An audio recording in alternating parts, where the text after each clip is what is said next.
原本宁静的卡塔尔首都多哈突然被几声震耳欲聋的巨响撕裂。那一刻，街头正在悠闲喝咖啡的人们瞬间僵住，孩子们的尖叫声、汽车的急刹车声交织在一起。人们下意识抬头，只见远处腾起了滚滚黑烟，像一根黑色的柱子直冲云霄，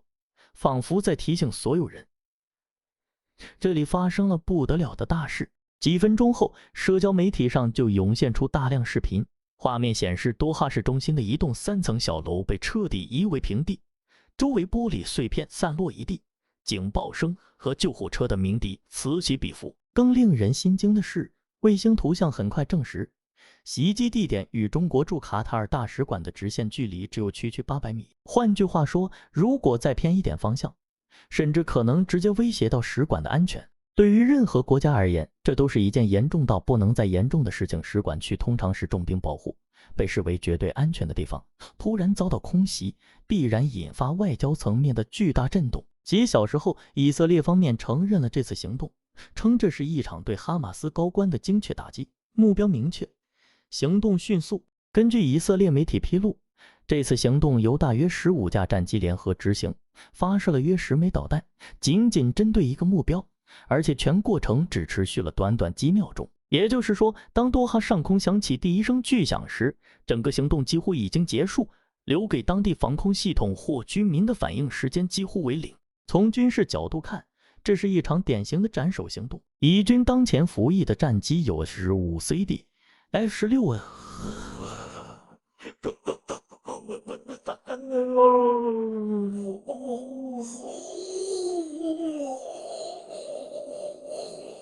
以色列选择在卡塔尔境内执行这样的行动，本身就显示出其情报能力和作战能力的强大，也暗示着他们完全有信心在极短时间内完成攻击并全身而退。多哈居民的描述也让这场袭击更显紧张。不少人说，他们先听到低沉的轰鸣声，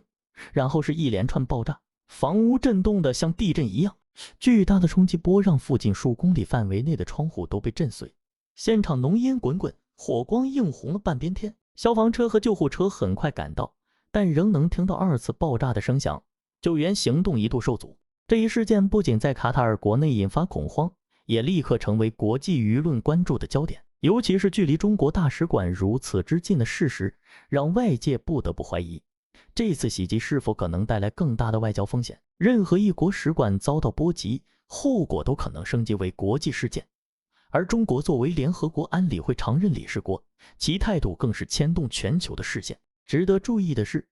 这次袭击发生在巴以停火谈判的关键时期，哈马斯方面第一时间发表声明，谴责以色列破坏停火进程，称这次行动的目标是他们在多哈的谈判代表团。虽然最终目标哈利了哈亚侥幸逃脱，但他的儿子和办公室主任等5名哈马斯成员以及1名卡塔尔安全人员不幸遇难，这让事件性质更加敏感，不仅是军事打击，更是直接干扰正在进行的外交谈判。外界普遍认为，这次突袭不仅是以色列展示军事力量的行为，更是一种政治信号，他们愿意跨境出击，哪怕冒着外交风波的风险，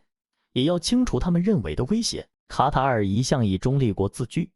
是巴以冲突的调停者之一，多哈曾多次促成停火协议，推动人质交换，而这次袭击却发生在他的首都中心，这对卡塔尔无疑是一记响亮的耳光，也让他的中立地位面临挑战。这一连串的画面和信息，就像一颗颗重磅炸弹，不仅震惊了卡塔尔民众，也震惊了整个国际社会。大家开始讨论，这次行动会不会引发新一轮地区紧张，会不会导致卡塔尔改变立场？而距离使馆只有800米的事实，更让人揣测这背后是否隐藏着更复杂的地缘政治信号。随着第一时间的爆炸画面在网络上迅速扩散，外界很快聚焦到这次袭击的真正目标。以军声明称，行动的目标是哈马斯高级官员哈利了哈亚。这个名字对巴以局势稍有了解的人都不陌生，他不仅是哈马斯政治局的重要成员，还在停火谈判中扮演关键角色，是以色列眼中极具威胁性的谈判代表之一。按以军的说法，他们在情报确认后果断出击，意图一击致命。然而，这次斩首行动并没有完全得逞。哈亚本人侥幸逃过一劫，有消息称他在袭击前几分钟刚刚离开目标建筑，因此捡回一条命。但不幸的是，他的儿子和办公室主任以及其他几名随行人员没能逃脱。根据卡塔尔警方公布的初步调查结果，共有6人当场遇难，其中包括1名负责现场安保的卡塔尔安全人员。这名安全人员的牺牲，使得事件从单纯的以色列与哈马斯冲突，瞬间升级为卡塔尔主权和国家安全受到直接侵犯的问题。哈马斯方面的反应异常强烈，他们在第一时间发布声明，指控以色列蓄意破坏停火谈判，称这是赤裸裸的挑衅。声明中指出，当时哈马斯代表正在讨论美国提出的最新加沙停火方案，部分领导人还专程从土耳其赶来多哈参与会议。换句话说，这次袭击不仅是针对个人的暗杀，更是一次对整个谈判过程的精准打击。哈马斯警告称，以色列此举暴露出根本无意和平的真实意图，他们将重新评估与以色列的所有对话。卡塔尔外交部随后也火速作出回应，宣布启动最高层级调查。卡塔尔官方的措辞非常强硬，表示以色列的行为严重威胁本国居民的生命安全，破坏了卡塔尔的中立地位，是对国际法和国际秩序的公然挑衅。卡塔尔媒体则连续播放爆炸后的现场画面，记者在镜头前呼吁国际社会关注此事，呼吁保护外交场所的安全。事件发生后，中东多国接连表态，沙特、阿联酋、伊朗等国迅速发表声明，谴责以色列的危险行径，强调此举会导致地区局势进一步升级。伊朗外交部发言人甚至直接警告，如果类似事件再次发生，将会采取不对称回应。沙特方面则呼吁联合国介入调查，认为袭击不仅违反国际法，还破坏了调停努力。国际社会的反应也很快，联合国秘书长古特雷斯公开谴责此次行动，表示针对谈判代表的袭击是不可接受的，呼吁各方保持克制，避免局势进一步失控。英国、德国以及欧盟外交部门也发表联合声明，批评以色列的行动违反国际人道主义法，破坏了卡塔尔的领土完整和外交安全。正因为事态影响重大，联合国安理会决定召开紧急会议，重点讨论这次袭击的合法性及对地区安全的风险。多国代表要求以色列做出解释，并呼吁保护外交场所和谈判人员的安全，以免类似事件重演。可以说，这一次袭击的政治影响远比军事结果更为深远。虽然以色列未能成功斩首哈亚，但却在国际舞台上引发了一场轩然大波。原本脆弱的停火谈判被迫中断，哈马斯内部的强硬派声音迅速上升，和谈的希望瞬间变得渺茫。卡塔尔的愤怒也让人关注，接下来他是否还会继续充当调停者，还是会采取更明确的立场。在多哈街头，普通居民的恐慌情绪仍然挥之不去。有人在接受采访时说，我从来没有想过战火会烧到我们头上，我们一直以为卡塔尔是最安全的地方。而国际社会也不得不面对一个现实，当冲突的火焰蔓延到调停之地，和平的可能性就离人们更远了一步。这场袭击让人们看到的不仅是导弹的威力，还有复杂的政治信号，它直接改变了多方博弈的平衡，也让接下来的停火谈判、外交行动都蒙上了阴影。可以说，这不只是一场空袭，而是一记直接打在地区和平努力上的重拳。就在全世界都在关注多哈的爆炸事件时，中方的表态迅速登上了新闻头条。就在袭击发生的当天，中国代表团在联合国人权理事会第60届会议上明确发声，表示中方支持巴勒斯坦恢复民族合法权利。这句话看似平淡，却在此时此刻显得分量极重，因为这不仅是对巴勒斯坦的公开支持，更是对当前局势的一种政治宣示。中国要在这一系列事件中表明自己的立场。这番表态并非突如其来，长期以来，中国都支持巴勒斯坦人民的正义诉求，强调巴以冲突的根源在于巴勒斯坦问题迟迟得不到公正解决。而这一次距离中国驻卡塔尔大使馆近800米的爆炸，仿佛给了这番话更多现实意义，让人们看到中国不仅在外交辞令上站队，还把保护自身外交机构和地区稳定作为责任的一部分。中国提出的两国方案再一次被重申，强调通过政治谈判实现巴勒斯坦建国是解决中东问题的核心前提。中方呼吁国际社会共同推动巴以双方恢复对话，避免局势进一步恶化。这种立场被不少国际观察人士解读为一种制衡，一方面对巴勒斯坦提供道义支持，另一方面也向长期偏袒以色列的美国释放信号，中国不会袖手旁观。实际上，在中东局势越来越动荡的时候，中国的声音被许多国家当作一种稳定器。无论是阿拉伯国家还是其他发展中国家，都希望有一个不站在西方一边、能平衡局势的大国发声。中国这次在联合国的表态，不仅仅是外交辞令，更像是向世界展示一种责任感。不论局势多么复杂，大国也必须为和平发声。与此同时，国际社会对以色列的谴责声也在扩大。英国、德国、法国等欧洲国家接连发表声明，认为此次空袭违反国际法，破坏了卡塔尔的主权和外交安全。欧盟高级代表更是警告，如果这种行动继续下去，欧洲将考虑推动新的外交制裁。联合国秘书长古特雷斯也强调，各方必须尊重谈判代表和外交人员的安全，不然整个和平进程将彻底瓦解。可以看到，中方的表态与国际社会的舆论形成了呼应，让卡塔尔感受到自己并不是孤立无援。对于卡塔尔来说，这是一种政治安慰，也是外交支持。中国在联合国的人权理事会上说出这句话，既展现了大国担当，也在无形中给以色列和美国施加压力，让他们在行动上不得不更加谨慎。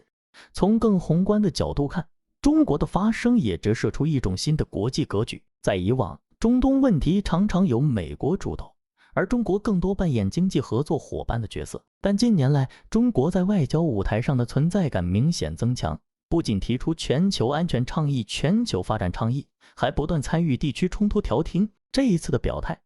就像是再次向国际社会证明，中国愿意承担更多责任，也有能力推动问题解决。这种态度也让一些阿拉伯国家看到了新的希望。对他们而言，美国的立场往往偏向以色列，令调停缺乏公正性，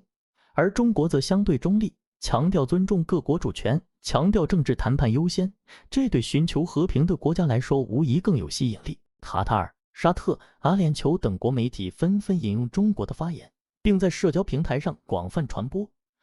认为这是平衡中东局势的重要一步。当然，这样的表态也会让美国感到压力。华盛顿长期以来把中东当作自己的战略后院，如今看到中国在联合国发出强硬声音，势必会担心影响力被削弱。美国国内一些媒体就评论说，中国正在用外交手段逐步渗透中东事务，未来可能在巴以问题上与美国形成直接竞争。无论如何，这次事件让世界看到，在关键时刻，中国的声音能够产生实际影响力。它不仅是外交辞令，更是对中东和平进程的一种推动力。随着联合国安理会准备召开紧急会议，更多国家会把目光投向中国，看它能否提出进一步的建设性方案。可以说，这一部分内容不仅仅是记录中国的立场，更是勾勒出一种新的地缘政治图景。当冲突发生在中国使馆附近，当和平努力遭遇空袭破坏，中国已经不再只是旁观者，而是积极的参与者和倡议者。如果说爆炸让多哈陷入恐慌，那么接下来发生的外交风暴则让卡塔尔陷入了尴尬的境地。一直以来，卡塔尔都以中立国的身份在中东扮演调停者的角色，无论是巴以冲突还是阿富汗和谈，卡塔尔都积极充当中间人。多哈甚至被称作中东的日内瓦，他努力保持与各方的沟通渠道，一方面接待哈马斯的代表，另一方面又维持与以色列和美国的关系，试图在乱局中保持平衡。然而，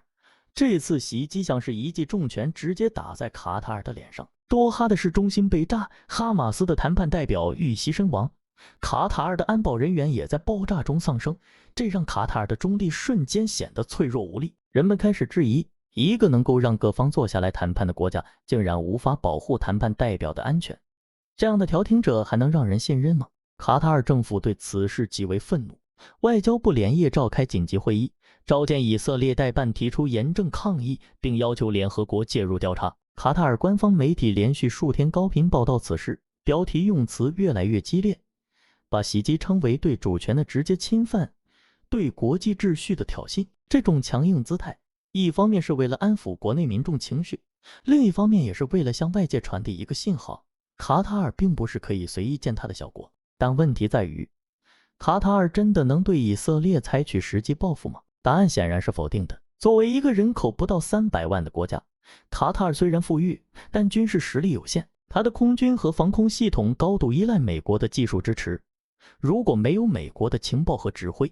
几乎无法独立运作。换句话说，即便卡塔尔想要立刻做出军事回应，也要先看美国的脸色。这种被动让卡塔尔的处境显得更加尴尬。他既不敢直接与以色列撕破脸，也不愿在国内民众面前显得软弱，于是他只能加大外交攻势，通过阿拉伯联盟、联合国、伊斯兰合作组织等多边平台施压，希望借助国际舆论来为自己讨回公道。与此同时，他也加快与沙特、阿联酋等海湾国家沟通，试图在地区层面形成统一的声音，共同谴责以色列的行动。然而，以色列的这次行动不只是对卡塔尔的打击，也直接冲击了巴以停火谈判的希望。哈马斯方面已经宣布暂停谈判，表示要重新评估与以色列的所有接触。没有哈马斯的参与，任何停火方案都无法落地。这意味着中东局势将进入一个新的不确定阶段。更严重的是，这次袭击可能破坏卡塔尔长期苦心经营的中立调停者形象。过去几年，卡塔尔依靠这种身份在国际舞台上积累了很高的声望，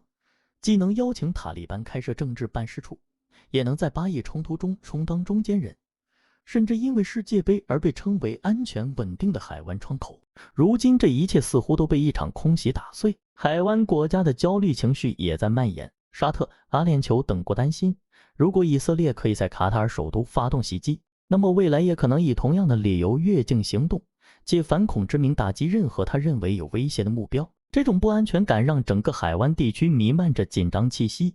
石油市场也因此出现波动。投资者担心局势升级可能影响能源供应。对于卡塔尔来说，这场危机不仅是安全问题，更是外交信誉的考验。他必须向世界证明，多哈依然是一个可靠的谈判场所，是一个可以保障各方安全的中立平台。否则，未来任何调停努力都可能被各方质疑。卡塔尔正在加大投入，提升首都的防御级别，增加巡逻和情报监控，以确保类似事件不再发生。可以预见，这次袭击将迫使卡塔尔在中东外交棋局中做出新的选择：是继续保持中立，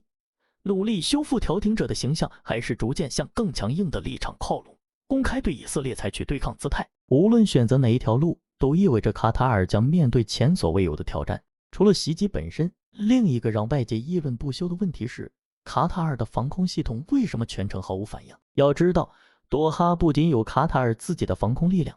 更有美国再次部署的庞大军事设施。理论上，这里是中东防御能力最强的地区之一，雷达覆盖密集，预警系统灵敏度极高。可当15架以色列战机逼近，10枚导弹接连发射，整个多哈的天空竟然没有一枚拦截弹升空，没有一架战机起飞，这实在令人费解。从军事角度看，以色列常用的空对地导弹包括改造自麻雀空导弹的 ROX 空射弹道导弹，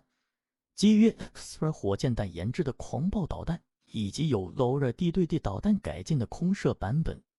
LORA。 这些导弹射程普遍超过150公里，精度极高，可以在防区外实施打击。更关键的是，它们并非隐身武器。正常情况下，卡塔尔的预警雷达完全有能力在数分钟甚至更早之前发现来袭威胁。卡塔尔的防御能力一向不容小觑。作为美国的重要非北约盟友，卡塔尔境内部署着中央司令部前沿指挥部、中央空军司令部前沿指挥部、空军379远征联队等美军核心力量。吴代德空军基地距离袭击地点只有30多公里，几乎就在多哈的后院。除此之外，卡塔尔自己也花费巨资购买了美制爱国者3防空导弹系统、国家先进地对空导弹中程防御系统以及铺路爪预警雷达。最近还引进了341次反无人机系统、胶囊巴哈尔拦截弹、普波段多功能雷达、前沿防空指挥中心等一整套防空升级方案，堪称海湾地区最现代化的低空防御体系之一。但这次他们似乎全部哑火，不光导弹没有发射，连空军战机都没有起飞，整个防空体系就像睡着了一样。军事专家指出，这种情况只有2种可能：要么卡塔尔没有收到任何预警情报，要么他收到了情报却选择不启动防御。无论哪一种，都让人联想到一个名字——美国。事实上，外界普遍认为，美军必然提前探测到了以色列的行动。吴代德空军基地拥有覆盖整个波斯湾的监视能力，以色列战机如果从外部进入卡塔尔防空识别区，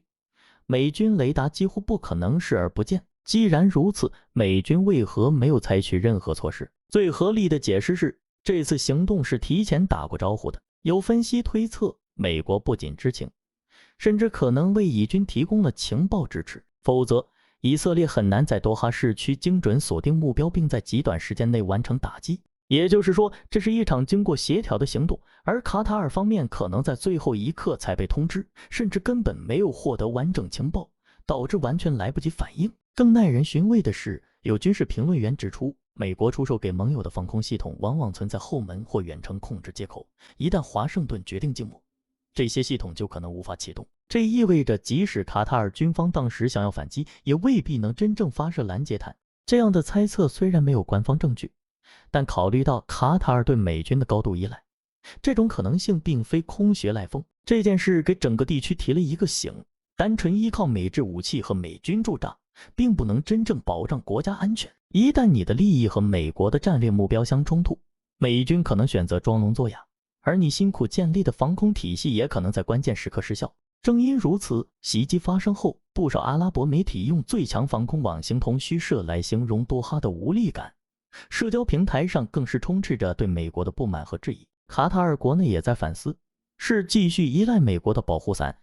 还是寻求更独立的安全战略。一些议员呼吁加快与土耳其、伊朗等地区国家的军事合作，以减少对美国的过度依赖。也有人建议重新评估与以色列的所有关系，认为必须用更强硬的姿态来回应，否则未来还可能遭到类似袭击。可以说，这次防空哑火不仅是一次军事失误，更是一次政治警告。它让卡塔尔和其他海湾国家看清了一个残酷现实：如果没有真正独立的情报和防御能力，再先进的武器也可能在关键时刻变成摆设。就在卡塔尔和整个中东都在震惊之时，美国的态度逐渐浮出水面。美国前总统特朗普率先在个人社交媒体上发文，称自己当天早上才接到通知，并强调这是以色列总理内塔尼亚胡的决定，不是他本人批准的行动。这番话看似在澄清，但实际上却让外界产生更多疑问。如果只是提前几个小时得知，那美国为什么没有任何拦阻措施？如果真如特朗普所说来不及阻止，那又如何解释美军基地全程保持沉默，雷达系统毫无反应？更耐人寻味的是，以色列方面的说法与特朗普完全不同。一名以色列高级官员公开表示，此次行动得到了特朗普的批准。这两种说法显然矛盾，一个是被动知情，一个是主动授权，哪一个才是真相？不少分析人士认为，特朗普可能是在事后甩锅，不想在国际舆论中背上直接参与暗杀的骂名，而以色列则有意把美国拉下水，让其与自己共担压力。从政治逻辑上看，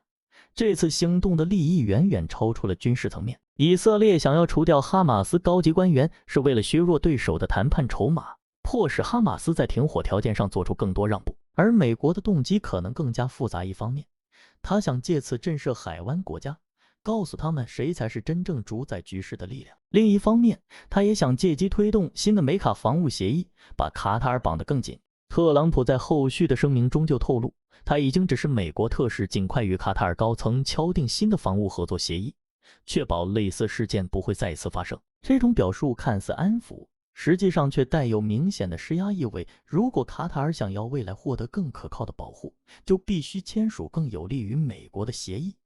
接受更深的安全依赖。换句话说，这场袭击不仅震动了卡塔尔，也成了美国谈判桌上的一张牌。这背后的逻辑耐人寻味。美国既然事先知道袭击计划，却没有采取任何行动阻止，反而在事后推动更深的防务合作，很难不让人怀疑这是一种先制造恐慌，再提供安全的策略。先让卡塔尔意识到自己的脆弱，然后再递上保护伞，让他不得不接受更高昂的政治和经济代价。这种手法在国际政治中并不罕见，而这次多哈的空袭似乎再次印证了这一点。从以色列的角度来看，这次行动虽然未能成功斩首，但依然向哈马斯传递了强烈信号，即使你躲在多哈，也不代表安全。这样的行动会打击哈马斯的士气，同时也可能迫使他们在下一轮谈判中更谨慎。不过，这种高风险行动也可能适得其反，激化哈马斯内部的强硬派，导致他们拒绝任何停火提议，使局势进一步恶化。对于美国来说，这次事件同样是一次双刃剑。虽然短期内通过展示控制力敲打了海湾国家，但长期来看，美国的信誉可能因此受损。毕竟，盟友们看到的不是美国保护他们的能力，而是美国在关键时刻选择沉默甚至默许袭击的冷酷。这样的行为可能让更多国家重新考虑对美国的安全依赖，寻找替代性的安全合作伙伴。在舆论层面，特朗普的声明也引发了巨大争议。支持者认为他只是被动知情，已经尽力通知卡塔尔；反对者则指责他对以色列过于纵容，甚至可能事先拍板批准了行动。美国国内媒体很快把这件事当作政治话题来炒作。民主党议员批评特朗普政府让中东局势更加危险，还可能把美国拖入新的冲突泥潭。这场外交与军事交织的风暴让整个地区陷入了紧张和不确定。卡塔尔既愤怒又无奈，海湾国家忧心忡忡，哈马斯誓言报复，而美国和以色列则似乎在下一盘更大的棋。可以预见，这次行动不仅改变了巴以谈判的进程，也可能改变未来一段时间中东的安全格局。随着多哈空袭的硝烟逐渐散去，国际社会的讨论并没有停止，相反，这场行动带来的政治余震才刚刚开始。首先要面对尴尬局面的是以色列自己。按照计划，这本应是一场精准、迅速、零失误的斩首行动，目标是直接除掉哈马斯政治局的重要人物哈利了哈亚，以重塑谈判桌上的力量对比。但结果却是哈亚安然无恙，只有几名随行人员和安保人员遇难。以军花费巨大代价调动15架战机，发射10枚导弹，却没有击中真正的核心目标。这对一向以高效精准著称的以色列军方来说，是一次罕见的失手。更严重的是，这次行动在国际舆论上并没有换来支持，反而引发了一片谴责声。联合国的紧急会议成为全球焦点，许多国家质疑以色列违反国际法，破坏卡塔尔主权，并警告这种行动可能让地区局势彻底失控。对内塔尼亚胡来说，这无疑是双重打击，既没能除掉对手，还要面对外交上的压力和舆论的批评。他本来想借这次行动展示强硬姿态，巩固自己在国内的政治地位，如今却可能适得其反。哈马斯方面虽然损失了几名核心成员，但却在舆论上赢得了受害者的身份。他们迅速将此事塑造成以色列破坏和平谈判的证据，呼吁国际社会支持巴勒斯坦的正义斗争。更激进的声音开始抬头，呼吁对以色列展开报复行动，这让未来的停火谈判更加渺茫，和谈进程很可能进入长期停滞状态。卡塔尔也不得不面对国内外的双重压力。普通民众要求政府加强防御，避免类似事件再一次发生。外交界则担心，如果卡塔尔无法保障谈判代表的安全，未来还会有多少组织愿意选择多哈作为和谈地点？为了挽回声誉，卡塔尔加紧外交行动，与阿拉伯联盟、伊斯兰合作组织合作，推动一份强硬的谴责声明，同时提升首都的防御级别，试图告诉世界，多哈依然是安全的。对于美国而言，这次行动也引来了不小的麻烦。特朗普在社交媒体上的甩锅声明没能平息争议，反而让人觉得美方此事难辞其咎。国内媒体和民主党议员迅速抓住机会攻击特朗普，指责他默许以色列行动，甚至可能提前批准，导致中东局势恶化。一些分析人士指出，这件事可能成为未来美国大选辩论的话题，成为党派互相攻击的武器。更令人玩味的是，美国国防部刚刚被特朗普更名为美国战争部，此举在国内外本就争议颇大。如今多哈空袭事件发生，更像是给批评者提供了证据，仿佛美国已经不再掩饰自己的战争属性，而是公开把军事打击当作外交手段的一部分。国际舆论对美国的信任因此受到进一步侵蚀，尤其是在中东国家心中，美国保护伞的可靠性大打折扣。长远来看，这次事件可能成为地区局势的转折点，以色列或许会更谨慎地选择目标，避免在国际社会面前被动。哈马斯则可能更倾向于采取报复行动，以重建威慑力。卡塔尔则必须重新平衡自己的外交政策，在继续扮演调停者和保护国家安全之间找到新的平衡。而美国则面临两难，既要维持与以色列的密切关系，又要安抚愤怒的海湾盟友，还要应对国内外的批评声浪。可以说，这场空袭虽然只持续了几秒钟，却像一块巨石投入湖面，激起的涟漪正在向更广的范围扩散。它打乱了原本脆弱的和平谈判，撕开了地区安全网络的漏洞，也让所有相关国家都不得不重新审视自己的立场和策略。中东的天空短期内恐怕不会再恢复平静。